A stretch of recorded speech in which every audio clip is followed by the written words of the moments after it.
للہ رب العالمین والصلاة والسلام علی سید الانبیاء والمرسلین اما بعد فاعوذ باللہ من الشیطان الرجیم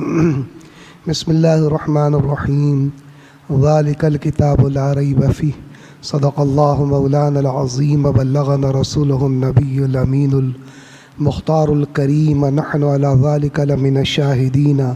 والشاکرین الحمد للہ رب العالمین بکار خیش حیرانم مغثنی یا رسول اللہ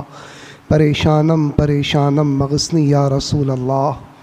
شہاب کس نوازی کن طبیبہ چارہ سازی کن مریض درد عصیانم مغثنی یا رسول اللہ غوث اعظم بمن بے سر و سامہ مدد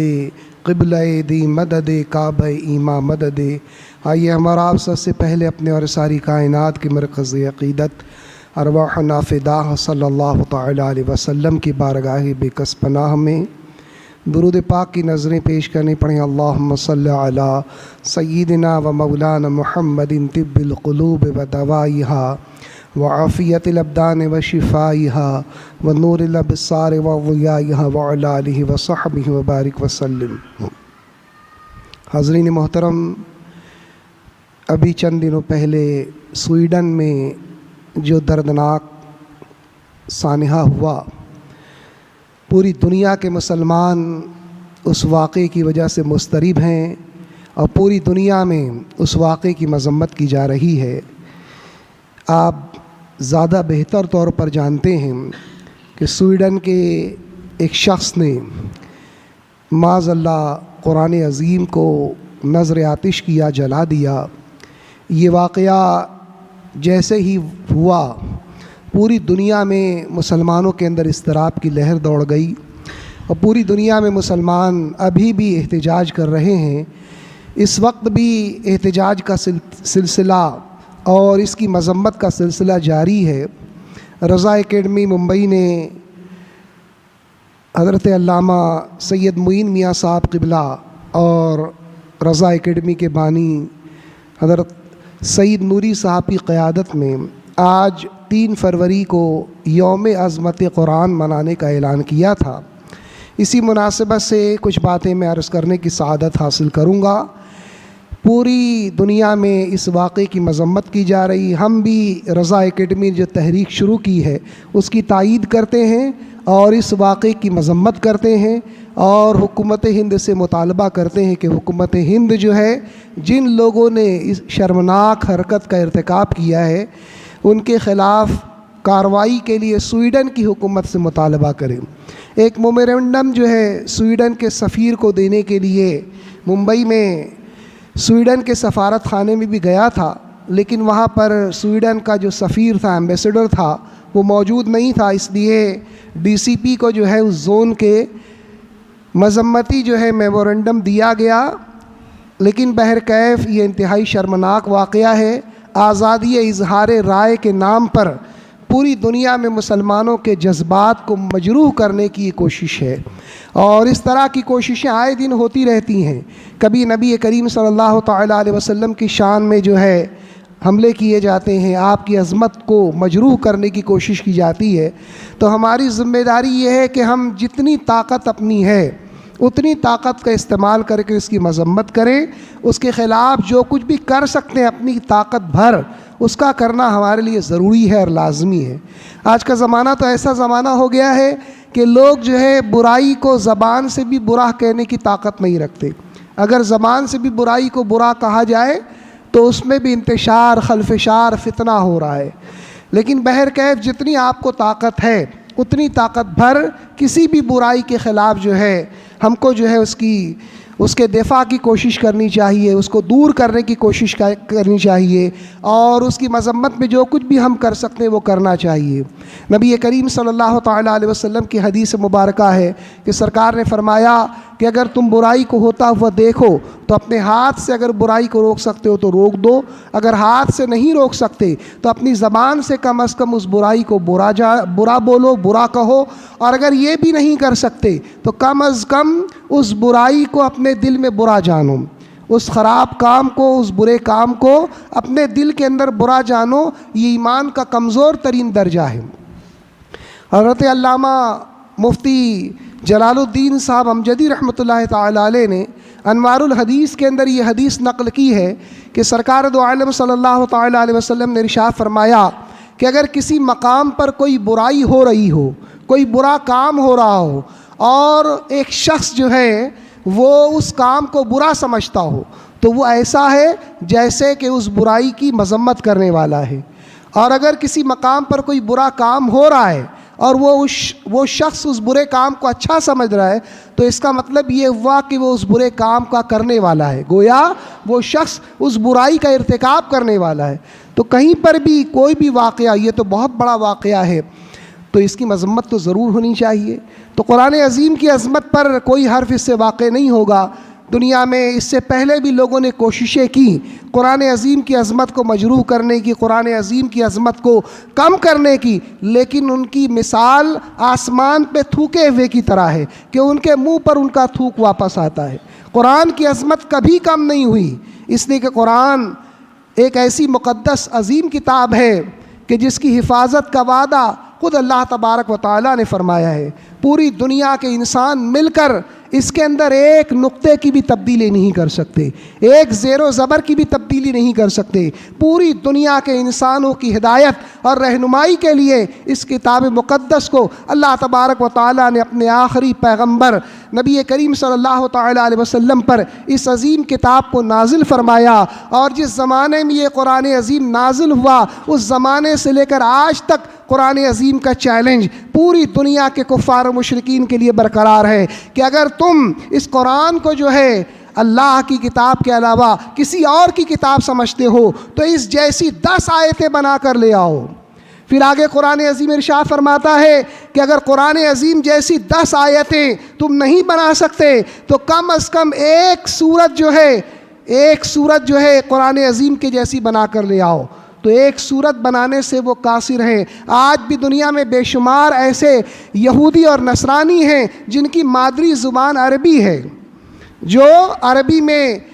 گفتگو کرتے ہیں، عربی میں خط و کتابت کرتے ہیں، عربی میں مضامین لکھتے ہیں، لیکن وہ بھی قرآن عظیم کے اس دعوے کے سامنے مبہوت ہیں، اور قرآن عظیم کی ایک سورت کے مثل بنانے سے بھی وہ عاجز ہیں، اور وہ قرآن عظیم کی ایک سورت کے مثل جیسا بنانے سے بھی وہ قاصر ہیں، وہ نہیں بنا سکتے۔ تو قرآن عظیم اپنی بے شمار خوبیوں کی وجہ سے آج بھی جو ہے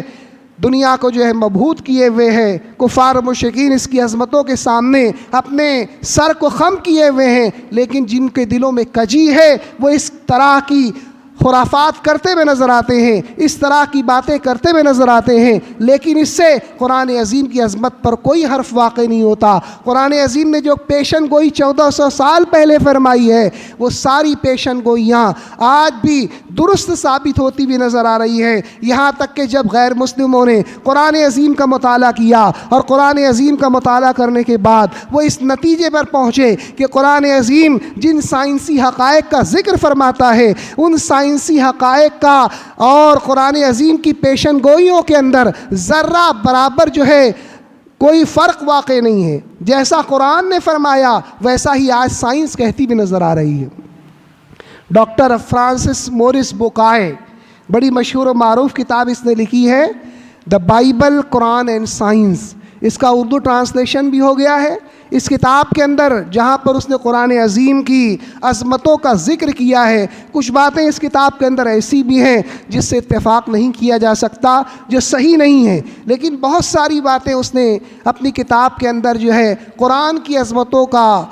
ذکر کرتے ہوئے پیش کی ہیں، وہ باتیں بالکل درست اور صحیح ہیں۔ پروفیسر مسعود احمد صاحب نے اپنی کتاب کے اندر بھی اس کتاب کا ریفرنس دیا ہے، اس کتاب کا حوالہ دیا ہے کہ فرانسس مورس بوکائے جو ہے اپنی اس کتاب میں یہ کہتا ہے کہ میں جو ہے تھوڑی دیر کے لیے خود اپنے آپ سے سوال کرتا ہوں کہ اگر قرآن کا مصنف کوئی انسان ہوتا، معاذ اللہ، اگر قرآن کو لکھنے والا کوئی انسان ہوتا بکائے کہتا ہے کہ میں اپنے آپ سے یہ سوال کر رہا ہوں کہ اگر قرآن کا لکھنے والا کوئی انسان ہوتا تو 1400 سال پہلے جو پیشن گوئی سائنس کے تعلق سے قرآن کہتا ہے وہ پیشن گوئی بالکل درست نہیں ہوتی، لیکن میں اس بات کو قرآن عظیم کے اندر پاتا ہوں کہ 1400 سال پہلے جن سائنسی حقائق کا قرآن عظیم نے ذکر فرمایا ہے، آج سائنس جو ہے ان کی تصدیق کرتی ہوئی نظر آ رہی ہے۔ بہت ساری مثالیں اس نے دی ہیں۔ ایک الگ سے میں مثال دوسری کتاب کے حوالے سے ذکر کروں کہ قرآن عظیم میں جو اللہ تبارک و تعالیٰ نے بے شمار جہد سے قرآن کی عظمتوں پر گفتگو کی جا سکتی ہے اور کی جاتی رہی ہے۔ علماء نے بے شمار رخ سے قرآن عظیم کی عظمتوں کو اجاگر کیا ہے۔ ان میں ایک جہد یہ بھی ہے کہ قرآن عظیم کا جو معجزہ ہے، قرآن عظیم اللہ تبارک و تعالیٰ کی عظیم کتاب ہے۔ اس بات کی ایک دلیل یہ بھی ہے کہ قرآن جو پیشن گوئی فرماتا ہے وہ حرف بحرف صحیح ثابت ہوتی ہے۔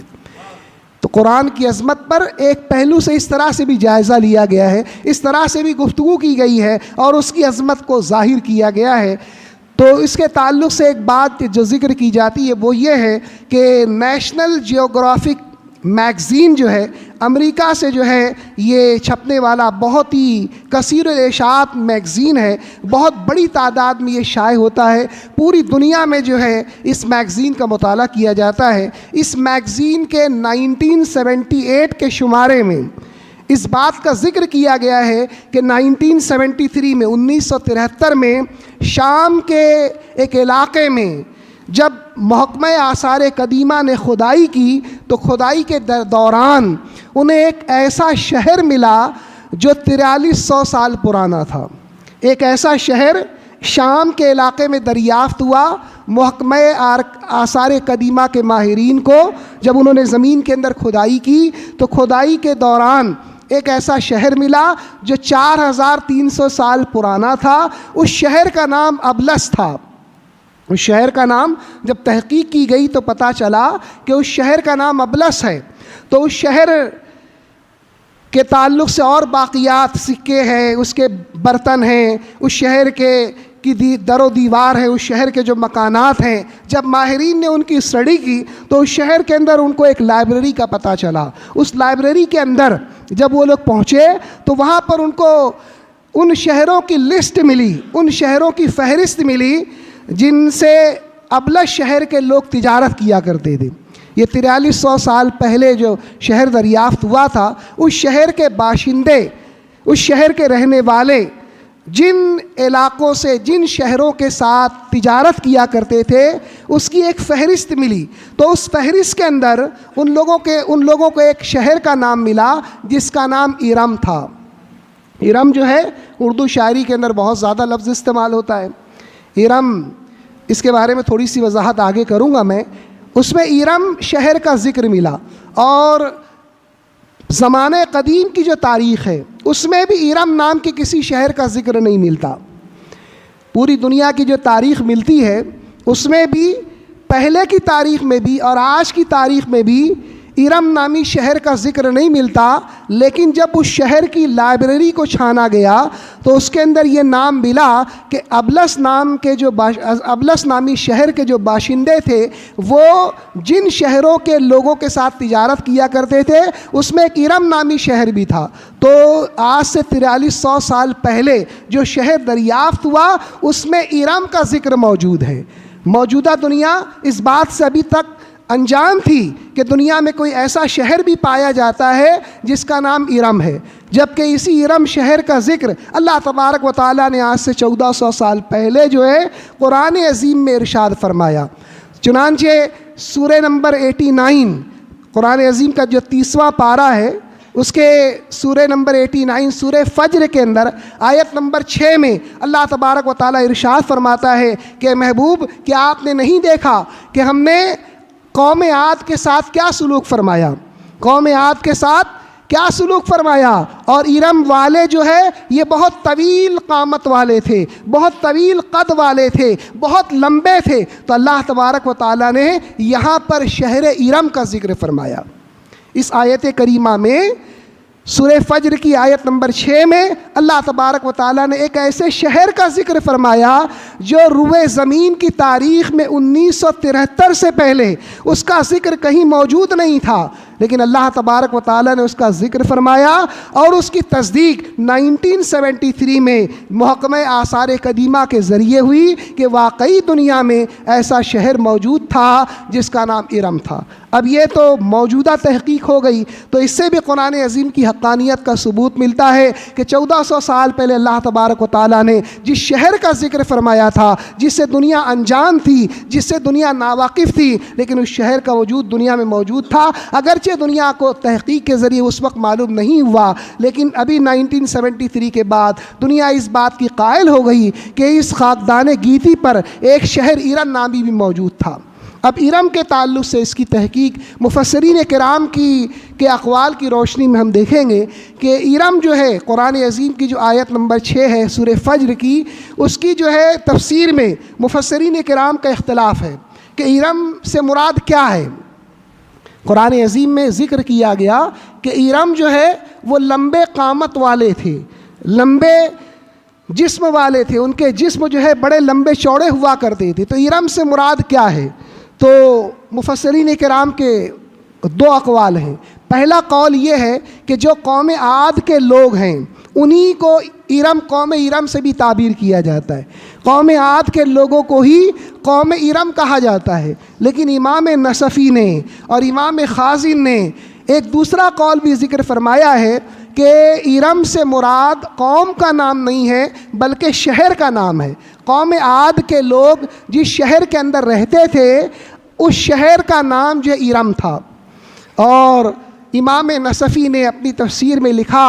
کہ اس بات کی تائید حضرت عبداللہ ابن زبیر رضی اللہ تعالیٰ عنہ کی قرأت بھی کرتی ہے، اس بات کی تائید کہ ارم جو قوم کا نام ہے یہ قوم کا نام نہیں ہے بلکہ یہ شہر کا نام ہے۔ اس بات کی تائید جو ہے حضرت عبداللہ ابن زبیر رضی اللہ تعالیٰ عنہ کی قرأت کرتی ہے، اور امام نصفی نے اسی مقام پر جہاں پر ارم شہر کا ذکر فرمایا وہیں پر شداد بن عاد کا بھی ذکر فرمایا، اور امام خازن نے بھی اس کا ذکر فرمایا ہے کہ شداد بن عاد جو ہے یہ عاد کا بیٹا تھا۔ امام نصفی فرماتے ہیں کہ اس کے دو بیٹے تھے، ایک تو شداد تھا اور ایک شدید تھا، تو دونوں جو ہے بہت باجبروت بادشاہ ہوئے، اور شدید جو ہے وہ کچھ سالوں کے بعد جو ہے اپنے باپ کے انتقال کے بعد کچھ سالوں تک یہ بھی اپنے بھائی شداد کے ساتھ حکومت میں شریک رہا، لیکن اس کے بعد جو ہے اس کا بھی انتقال ہو گیا، تو شداد بلا شرکت غیرے جو ہے یہ پوری جو ہے مملکت کا بادشاہ بن گیا۔ یہاں تک کہ مفسرین نے لکھا ہے کہ دنیا کے اکثر علاقوں پر اس کی حکومت تھی۔ اس کی عمر 900 سال تھی، اور اس نے جب جنت کا تذکرہ سنا، امام نصفی فرماتے ہیں کہ جب اس نے جنت کا تذکرہ اپنے علماء سے سنا، دوسرے لوگوں سے سنا، تو اس نے معاذ اللہ بغض اور عناد کی وجہ سے، عداوت کی وجہ سے، غرور اور تکبر کی وجہ سے اس نے کہا کہ جنت کی جو تعریف بیان کی جاتی ہے ویسا شہر تو میں بھی تعمیر کر سکتا ہوں، ویسا شہر تو میں بھی بنا سکتا ہوں، اور اس نے 300 سال میں شہر ارم کو تعمیر کیا۔ امام نصفی فرماتے ہیں کہ اس شہر کی تعمیر میں 300 سال لگ گئے، اور 300 سال میں اس قدر شاندار شہر کو اس نے بنایا کہ اس شہر کے در و دیوار جو ہے سونے اور چاندی کی اینٹوں سے بنے ہوئے تھے، اور اس کے اندر ارد گرد نہریں جاری تھیں، اور نہروں کے اندر موتی تھے، ان موتی کے اوپر سے پانی رواں دبا ہوتا تھا، ہیرے جواہرات کی کثرت تھی اس شہر کے اندر، بے شمار لوازمات، بے شمار آرائش کی چیزیں اس شہر کی تعمیر کے اندر شداد نے خرچ کی تھیں، اور بے شمار مال و زر جو ہے اس کی تعمیر کے اندر اس نے صرف کیا تھا۔ امام نصفی فرماتے ہیں کہ جب 300 سال کے بعد وہ شہر تعمیر ہو گیا تو بادشاہ شداد کو اس بات کی اطلاع دی گئی کہ وہ شہر تعمیر ہو چکا ہے، اب جو ہے تم جو ہے اس شہر کے اندر داخل ہو سکتے ہو، اس شہر کا معائنہ کر سکتے ہو۔ وہ شداد جو ہے اپنے حواریوں کے ساتھ، اپنے عمراء کے ساتھ، اپنے وزراء کے ساتھ جو ہے اس شہر کے معائنے کے لیے اس شہر کی طرف ارم کی طرف اس نے کوچ کیا۔ جب ایک دن کی مسافت باقی رہ گئی تو اللہ تبارک و تعالیٰ نے ایک بھیانک آواز کے ذریعے شداد اور اس کے پورے لشکر کو ہلاک فرما دیا۔ اور اس طرح سے وہ شہر جس کا ذکر جو ہے موجود نہیں تھا دنیا کی تاریخ میں، قرآن عظیم نے اس کا ذکر فرمایا، اور یہ قرآن عظیم نے جو پیشن گوئی فرمائی وہ پیشن گوئی حرف بحرف درست ثابت ہوئی، اور دنیا آج بھی قرآن عظیم کی پیشن گوئیوں کو جو ہے پورا ہوتے ہوئے اپنی آنکھوں سے دیکھ رہی ہے۔ قرآن عظیم کی صداقت اور اس کی عظمت کا مشاہدہ جو ہے وہ اپنی آنکھوں سے کر رہی ہے۔ تو وہ شہر جس کا ذکر تاریخ میں موجود نہیں تھا، قرآن عظیم کے ذریعے 1400 سال پہلے دنیا کو یہ معلوم ہو گیا، لیکن بعد میں تحقیقات نے اس بات پر جو ہے تصدیقی مہر ثبت کر دی کہ یہ شہر واقعی دنیا میں موجود تھا۔ تو اس طرح کی بہت ساری پیشن گوئیاں ہیں جو قرآن عظیم فرماتا ہے، جس کے ذریعے قرآن عظیم کی عظمت، اس کی رفعت اور اس کی بلندی اور اس کی شان و عظمت کا اظہار ہوتا ہے۔ اسی طرح سے قرآن عظیم کی عظمت اس رخ سے بھی واضح کی جاتی ہے کہ قرآن عظیم اللہ تبارک و تعالیٰ کی وہ مقدس کتاب ہے کہ اس کے اندر کوئی کبھی بھی ذرہ برابر تبدیلی نہیں کر سکتا، اور جس نے ایسی کوشش کی ہے اس کی کوشش رائگاں گئی۔ چنانچہ امام قرطبی نے ایک واقعہ نقل فرمایا ہے کہ مامون الرشید کے زمانے میں ایک شخص جو ہے نصرانی تھا، وہ مامون کے دربار میں آیا، اور مامون کے دربار میں آ کر اس نے بڑی فصیح اور بلیغ ادیبانہ گفتگو کی، ادب سے معمور گفتگو کی۔ اس کی گفتگو کے اندر ادب کی چاشنی تھی۔ مامون جو ہے بہت زبردست، اگرچہ معتزلی تھا، اگرچہ بہت بدبخت بادشاہ تھا، لیکن علم دوست شخص تھا، وہ علم کو بہت پسند کیا کرتا تھا۔ تو مامون جو ہے اس نصرانی کی گفتگو سے بہت متاثر ہوا، اور مامون نے جو ہے اس سے کہا کہ تم اسلام قبول کر لو، تمہاری گفتگو بہت اچھی ہے، تم بہت ذہین اور فطین معلوم ہوتے ہو، تو اس لیے میں تم کو اسلام قبول کرنے کی دعوت دیتا ہوں۔ اس نے اسلام قبول کرنے سے انکار کر دیا۔ پھر اس کے 1 سال کے بعد، اس واقعے کے 1 سال کے بعد، جب وہ واپس مامون کے دربار میں آیا تو مسلمان ہو چکا تھا، اس نے اسلام قبول کر لیا تھا، اور اس نے فقہ اسلامی کے اوپر، اسلام کے جو فقہی مذاہب ہیں، حنفی ہے، شافعی ہیں، مالکی ہے، حنبلی ہیں، اور دوسرے جو مجتہدین کی آرا تھی، اس کے اوپر اس نے بہت اچھی گفتگو کی۔ تو مامون اس سے اور متاثر ہو گیا، اور اس نے اس سے پوچھا کہ یہ تو بتاؤ کہ گزشتہ سال میں نے تمہیں اسلام کی دعوت دی تھی، تم نے اسلام قبول کرنے سے انکار کر دیا، تمہارے اسلام قبول کرنے کا سبب کیا ہے؟ تو اس نے کہا کہ جب میں آپ کے دربار سے نکلا تو میں نے مذاہب عالم کی صداقت کو جانچنے کا قصد کیا، میں نے یہ چاہا کہ میں یہ دیکھوں کہ دنیا کے کون سے مذاہب ایسے ہیں جو سچے مذاہب ہیں۔ تو اس زمانے میں جو انجیل رائج تھی، میں نے انجیل کا ایک نسخہ خریدا، اور اس نسخے کے اندر میں نے اپنی طرف سے کچھ باتیں جو ہے ڈال دیں، اور جو ہے وہ خشکت انداز میں نے اس کو لکھا، اور لکھنے کے بعد میں جو ہے کلیسا میں پہنچا، میں عیسائیوں کے بڑے پادری کے پاس پہنچا، اور میں نے وہ انجیل ان کے سامنے پیش کی۔ انہوں نے اس انجیل کو ادھر ادھر الٹ کر دیکھا، اور اس کے بعد اس انجیل کو مجھ سے خرید لیا۔ پھر کہتا ہے کہ میں نے اسی طرح سے توریت کا جو نسخہ اس وقت دستیاب تھا، میں نے توریت کا نسخہ بھی ایک حاصل کیا، بڑی خوشخطی کے ساتھ، بڑے ہی بہترین انداز میں نے اس کی کتابت کی، اور اس کتابت کے بعد کے دوران میں نے جو ہے اس کے اندر بہت ساری باتیں جو ہے اپنی طرف سے شامل کر دیں، اور اس کے بعد میں جو ہے توریت کا نسخہ جو ہے یہودی علماء کے پاس لے کر گیا، اور میں نے ان سے کہا کہ آپ اس نسخے کو خرید لیں۔ انہوں نے اس کو ادھر ادھر سے پلٹ کر دیکھا اور اس نسخے کو خرید لیا۔ پھر اس کے بعد اس نے کہا کہ میں نے قرآن عظیم کا ایک نسخہ لیا، اور قرآن عظیم کے نسخے کی بھی میں نے بہت ہی بہترین انداز میں نے اس کو تحریر کیا، اور میں نے چند مقامات پر اپنی طرف سے کچھ باتیں اس کے اندر شامل کر دیں۔ اور اس کے بعد میں قرآن عظیم کا وہ نسخہ لے کر علماء کے پاس پہنچا، اور کہا کہ آپ اس کو خرید لیں، یہ بڑی بہترین تحریر میں لکھا گیا ہے، بڑی خوشخطی سے لکھا گیا ہے۔ انہوں نے جب قرآن عظیم کا مطالعہ شروع کیا، قرآن عظیم کو پڑھنا شروع کیا، جہاں اس